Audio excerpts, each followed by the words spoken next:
నమస్కారం, my life style YouTube ఛానల్లోకి స్వాగతం. ఈ రోజు మనం 6వ రోజు పారాయణమైన సంపూర్ణ కార్తీక మహాపురాణంలోని అత్యంత ప్రాముఖ్యమైన ఏకాదశాధ్యాయాన్ని తెలుసుకుందాం. ఈ అధ్యాయంలో వశిష్ఠ మహర్షి ద్వారా చెప్పబడిన పవిత్రమైన ఆధ్యాత్మిక కథలు, పుణ్యాల ప్రస్తావన మరియు కార్తీక మాసంలో చేసేవి చక్కటి పూజలు మరియు దానాలు మన జీవితంలో ఎలా మార్పులు తీసుకొస్తాయో మనం తెలుసుకుంటాం. ఈ కథలు మనం కేవలం వినకుండా వాటిలోని గొప్ప సందేశాన్ని మనం అనుసరించడం ద్వారా మన జీవితం మరింత శ్రేయస్సుతో నింపుకోవచ్చు. అంతకు ముందు ఈ వీడియో మీరు మొదటిసారి చూస్తుంటే మన ఛానల్ను సబ్స్క్రైబ్ చేసి బెల్ ఐకాన్ను కూడా క్లిక్ చేయండి. ఓ మహారాజా, కార్తీక మాసంలో శ్రీహరిని ఎవరు ఆవిసె పూలతో పూజిస్తారో వారికి చాంద్రాయణ ఫలితం కలుగుతుంది. గరికతో లేదా కుశలతో పూజించే వారు పాపవిముక్తులై వైకుంఠాన్ని పొందుతారు. చిత్రవర్ణ వస్త్రాన్ని శ్రీహరికి సమర్పించిన వారు మోక్షాన్ని పొందుతారు. కార్తీక స్నానాచరణ చేసి విష్ణు సన్నిధిలో దీపమాలికను ఉంచేవారు, వైకుంఠ పురాణ పాఠకులు మరియు శ్రోతలు కూడా విగతపాపులై పరమపదాన్ని చేరుతారు. ఇందుకు ఉదాహరణగా అన్ని పాపాలను శాంతిపరచే ఆయురారోగ్యదాయిని అయిన ఒక కథను చెప్తాను, వినండి. కళింగ దేశానికి చెందిన మంధరుడు అనే ఒక బ్రాహ్మణుడు స్నానసంధ్యా వందనాలన్నిటినీ విసర్జించి పరులకు కూలిపని చేస్తూ జీవించేవాడు. అతనికి పతివ్రత, సర్వసాముద్రికాది శుభలక్షణ సంపన్నమైన సుశీల అనే భార్య ఉండేది. భర్త ఎంత దుర్మార్గుడైనా అతనిలో రాగమే తప్ప ద్వేషం ఉండేది కాదు. పాతివ్రత నిష్ఠాపరురాలై ఆమె భర్తను ప్రేమతో చూసేది. కొన్నేళ్ల తరువాత కూలితో జీవించడం కష్టమని భావించి మంధరుడు వనగతుడై ఖడ్గపాణి అయి దారులు కాసి బాటసారులను కొట్టి వారి నుండి ధనం అపహరిస్తూ కాలం గడపసాగాడు. ఆ దొంగసొత్తును ఇరుగు పొరుగు దేశాలకు తీసుకెళ్లి అమ్మి ఆ సొమ్ముతో కుటుంబాన్ని పోషించేవాడు. ఒకసారి దొంగతనానికి దారికాసి ఉన్న మంధరుడు ఒక బ్రాహ్మణుడిని పట్టుకుని మర్రి చెట్టుకు కట్టివేసి ఆ బ్రాహ్మణుడి ద్రవ్యాన్ని అపహరించేశాడు. ఇంతలో అటుగా వచ్చిన క్రూరమైన కిరాతకుడు దోచిన మంధరుడిని, అలాగే దోచుకుని బంధితుడై ఉన్న బ్రాహ్మణుడిని చంపివేసి ఆ ద్రవ్యాన్ని తాను హరించుకుని పోవాలనుకున్నాడు. కాని అదే సమయానికి అక్కడి కిరాత, మంధర బ్రాహ్మణుల నుండి వచ్చే నరవాసనను పసిగట్టిన చేరువగుహలో ఉన్న ఖడ్గంతోనూ ఒకరినొకరు ప్రహరించుకున్నారు. ఆ జగడంలో పులి, కిరాతకుడు ఇద్దరూ ఒకేసారి మరణించారు. ఈ విధంగా మరణించిన విప్రుడు, మంధరుడు, వ్యాఘ్రుడు, కిరాతకులు నలుగురు యమలోకానికి చేరి కాలసూత్ర నరకాన్ని పొందారు. యమకింకరులు ఆ నలుగురిని పురుగులతో, అమేధ్యమూతితో నిండిన తప్త రక్తకూపంలో పడవేశారు.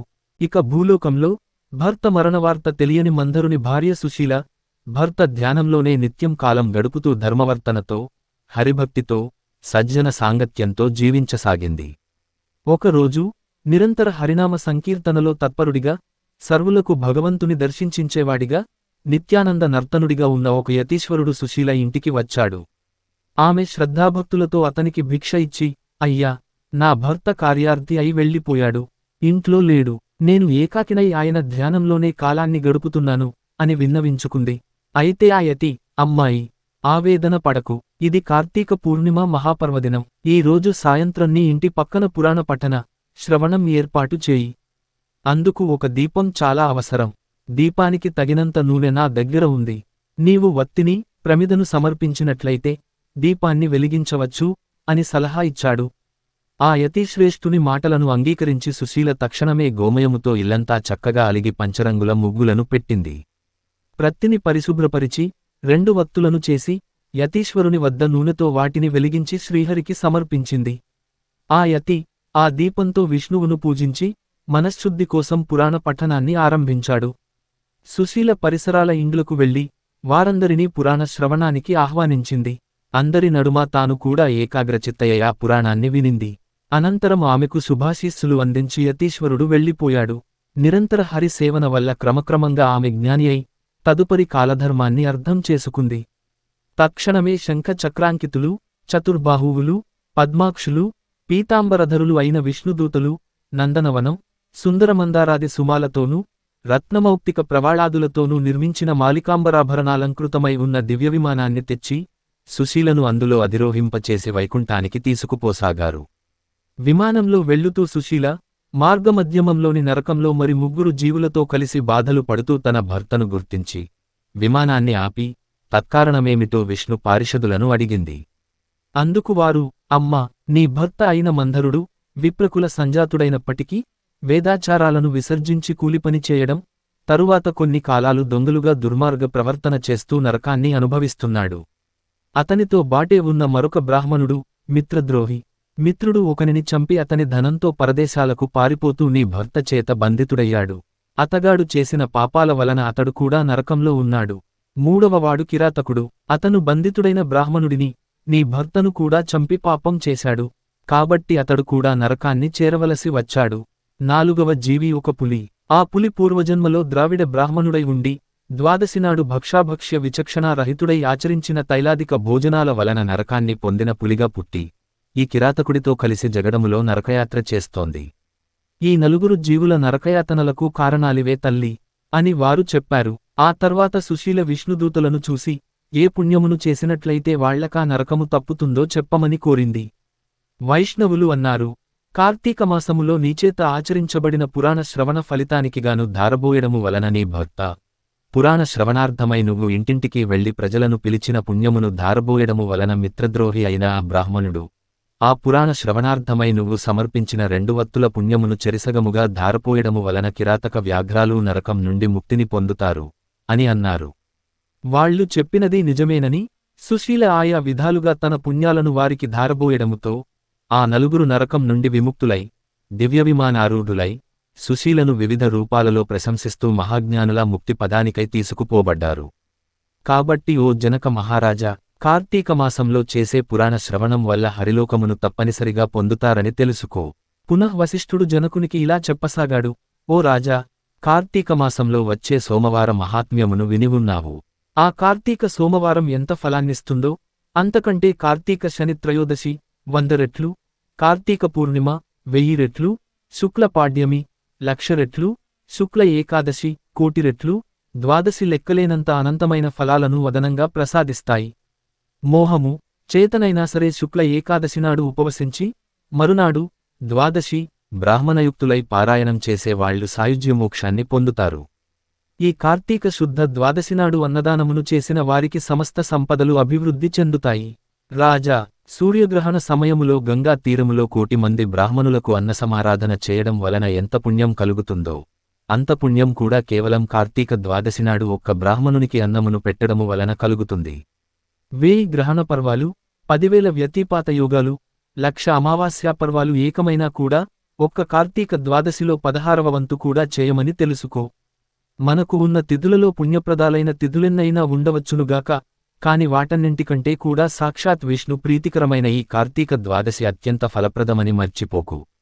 ఏకాదశినాడు రాత్రి యామముండగా, కార్తీక శుద్ధ ద్వాదశినాడు క్షీర సముద్రం నుండి శ్రీహరి నిద్రలేస్తాడు.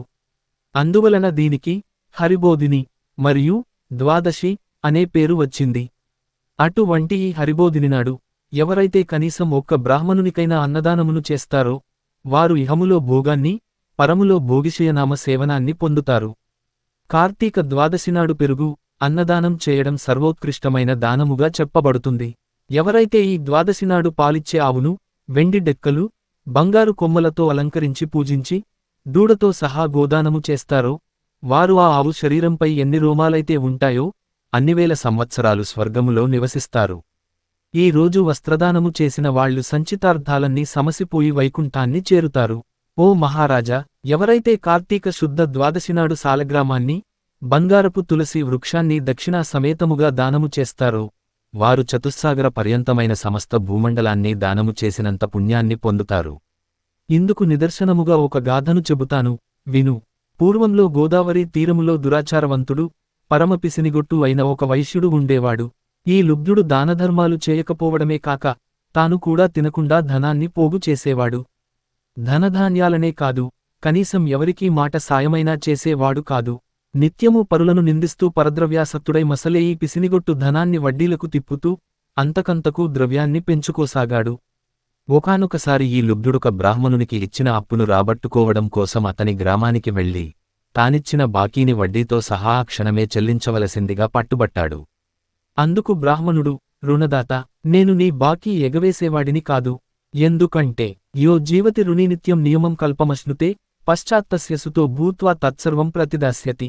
ఎవడైతే రుణం తీర్చకుండానే పోతాడో, వాడు మరుసటి జన్మలో రుణదాతకు సంతురూపముగా జన్మించి ఆ రుణాన్ని చెల్లించాల్సి వస్తుంది. అందుచే ఏదో విధముగా సంపాదించి ఈ మాసాంతానికల్లా నీ రుణము చెల్లిస్తాను. అంతవరకు ఓర్పు వహించి ఉండు అని చెప్పాడు. ఆ బ్రాహ్మణ వచనాలను పరాభవ వాక్కులుగా భావించిన లుబ్ధుడు కనుసన్నగా, నీ కబుర్లు నా దగ్గర కాదు. నీ బాకీ వసూలు కోసం నెల్లాళ్లాగే సమయం నాకు లేదు. మర్యాదగా ఇప్పుడే లేకుంటే ఈ కత్తితో నిన్ను నరికేస్తాను అని అననాడు. యథార్థంగా ఆ సమయంలో ధనము లేదని, అప్పటికప్పుడు తానా అప్పు తీర్చలేనని చెప్పాడు విప్రుడు. మరింత మండిపడిన ఆ పిసినారి బ్రాహ్మణుడిని జుట్టు పట్టుకునిలాగి నేలకు పడదోసి కాలితో తన్ని అప్పటికీ కోపం తీరక కత్తితో ఒక వేటు పెట్టాడు. సింహము యొక్క పంజా విసురుకు లేడిపిల్ల చనిపోయినట్లుగా క్రోధోన్మత్తుడైన ఆ కోమటి కొట్టిన కత్తి దెబ్బకు బ్రాహ్మణుడు ప్రాణాలు కోల్పోయాడు. అంతటితో కోమటి హత్యానేరానికి గాను రాజు తనను దండిస్తాడనే భయంతో త్వరితముగా ఇంటికి పారిపోయి గుట్టగా బ్రతకసాగాడు. బ్రతికినంత కాలం గుట్టుగా ఉండగలమే గాని గుట్టుగా ఉన్నంత వరకు ఎల్లకాలం బ్రతకలేం గదా. అదే విధముగా ఆ కోమటి కూడా ఆయువు తీరగా మృతి చెందాడు. యమకింకరులు వచ్చి ఆ జీవుని నరకానికి తీసుకుపోయారు. జనక భూపతి రురువు లనే మృగాల చేత వాటి శృంగాల చేత పీడింపచేసే ఒకానొక యాతననే రౌరవం అంటారు. ఈ కోమటిని ఆ రౌరవమనే నరక విభాగములో వేసి శిక్షించవలసిందిగా ఆజ్ఞాపించాడు యమధర్మరాజు. కింకరులు ఆ ఆజ్ఞను అమలు చేయసాగారు. ఇక ఈ భూలోకములో ఆ లుబ్ధ వైశ్యుని కుమారుడైన ధర్మవీరు అనేవాడు మహాదాత పరోపకారి అయి పిత్రార్జితమైన అగణిత ధనరాశులతో ప్రజాశ్రేయస్సుకై చెరువులు నూతులు త్రవ్వించి తోటలు వేయించి వంతెనలు కట్టించి పేదలకు వివాహోపనయనాదులు చేయిస్తూ యజ్ఞయాగాది క్రతువులను క్షుద్రపీడితులకు తరతమ భేదరహితంగా అన్నదానాలు చేస్తూ ధర్మాత్ముడిగా పేరు పొందాడు. ఒకానొక నాడు ధర్మవీరు విష్ణుపూజ చేసే సమయానికి త్రిలోక సంచారి అయిన నారద మహర్షి యమలోకము నుండి బయలుదేరి హరినామస్మరణను చేసుకుంటూ ఈ ధర్మవీరుని తావుకు వచ్చాడు. ముంగిలికి వచ్చిన మునిరాజు నారదుని చూచి ధర్మవీరు భక్తి ప్రపత్తులతో ప్రణమిల్లాడు. అర్ఘ్యపాద్యాది వివిధోపచారాలతోనూ నారదుని పూజించి, నారద, దేవర్షులైన మీరు ఇలా మా భూవర్షానికి అందున నా గృహానికి విచ్చేయడం వలన నా జన్మ ధన్యమైంది. హే దివ్య ప్రభు, నేను నీ దాసుడిని, నన్నేమి చేయమంటావో ఆజ్ఞాపించు, నువ్వేమి చెబితే అది చేస్తాను అని వినయపూర్వకంగా వేడుకున్నాడు. అందుకు సంతసించిన నారదముని చిరునవ్వు ముఖము కలవాడై, ధర్మవీర, నా కోసము నువ్వేమీ చేయనక్కరలేదు, నీ శ్రేయస్సుకై చెబుతున్న నా ఈ మాటల్ని శ్రద్ధగా విను. కార్తీక ద్వాదశి శ్రీ మహావిష్ణువునకు అత్యంత ప్రియమైన రోజు. ఆ రోజున చేసిన స్నానదాన జప తపః ప్రభృతి కార్యాలన్నీ కూడా విశేషమైన ఫలాన్నిస్తాయి.